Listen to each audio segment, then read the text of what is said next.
चतुर्दशोऽध्यायः गुणत्रयविभागयोगः श्रीभगवानुवाच परम् भूयः प्रवक्ष्यामि ज्ञानानाम् ज्ञानमुत्तमम् यज्ञात्वा मुनयः सर्वे पराम् सिद्धिमितो गताः इदम् ज्ञानमुपाश्रित्य मम साधर्म्यमागताः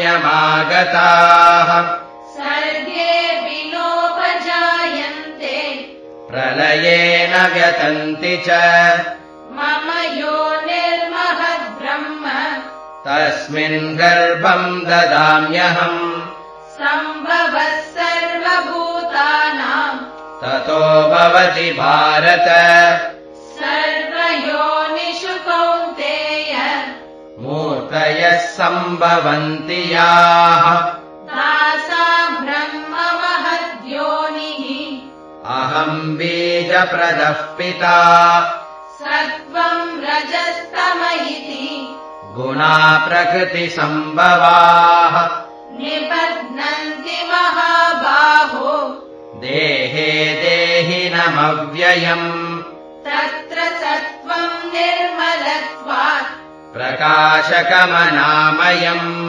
सुखसङ्गेन बध्नाति ज्ञानसङ्गेन चानघ रजो रागात्मकम् विद्धि तृष्णासङ्गसमुद्भवम् तन्निबध्नाति कौन्तेय कर्मसङ्गेन देहिनम् तमस्वज्ञानजम् विद्धि मोहनम् सर्वदेहिनाम् प्रमादालस्य निद्राभिः तन्निबध्नाति भारत सत्त्वम् सुखे सञ्जयति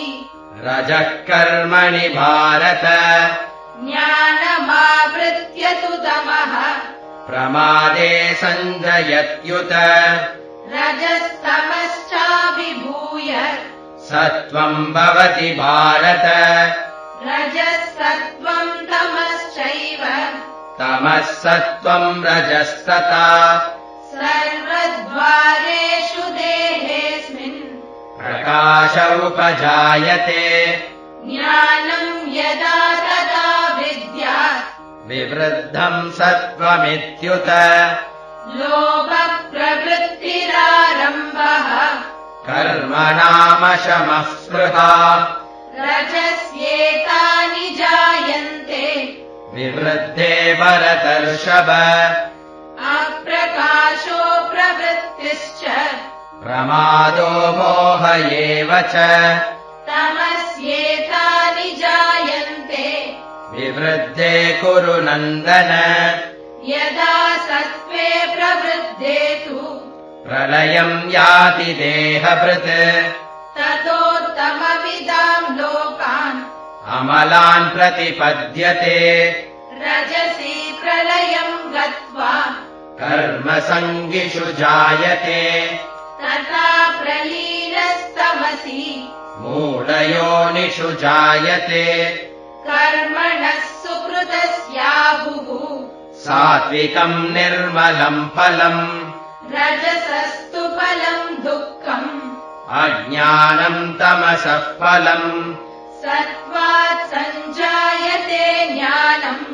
रजसो लोभ एव च प्रमादमोहौ तमसः भवतो ज्ञानमेव च ऊर्ध्वम् गच्छन्ति सत्त्वस्ताः मध्ये तिष्ठन्ति राजसाः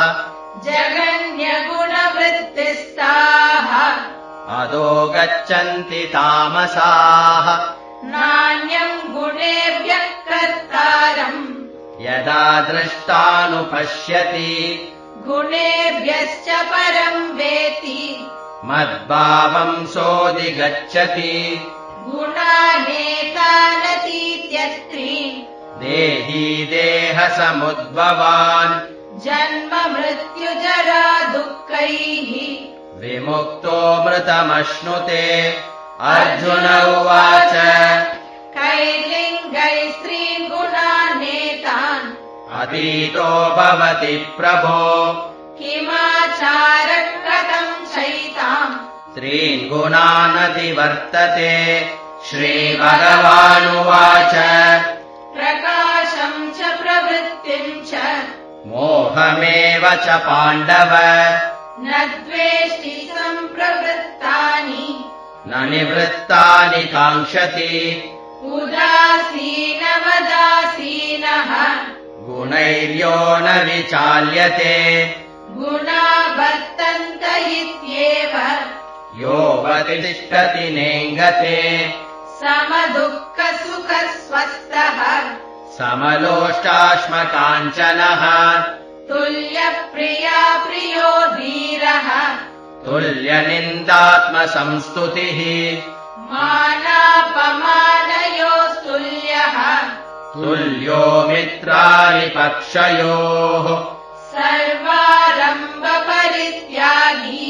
गुणातीतः स उच्यते मां च यो व्यभिचारेण भक्तियोगेन सेवते स गुणान् समतीत्यैतान् ब्रह्मभूयाय कल्पते ब्रह्मणो हि प्रतिष्ठाहम् अमृतस्याव्ययस्य च शाश्वतस्य च धर्मस्य सुखस्यैकान्तिकस्य च ॐ तत्सत् इति श्रीमद्भगवद्गीतासु उपनिषत्सु ब्रह्मविद्यायाम् योगशास्त्रे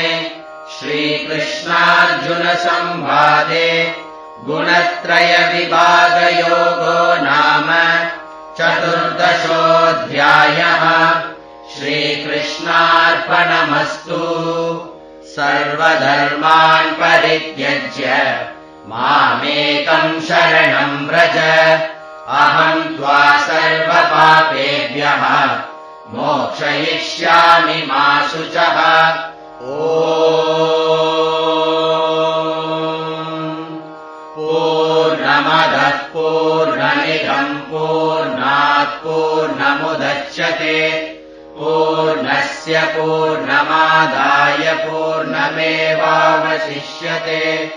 ॐ शान्तिः शान्तिः शान्तिः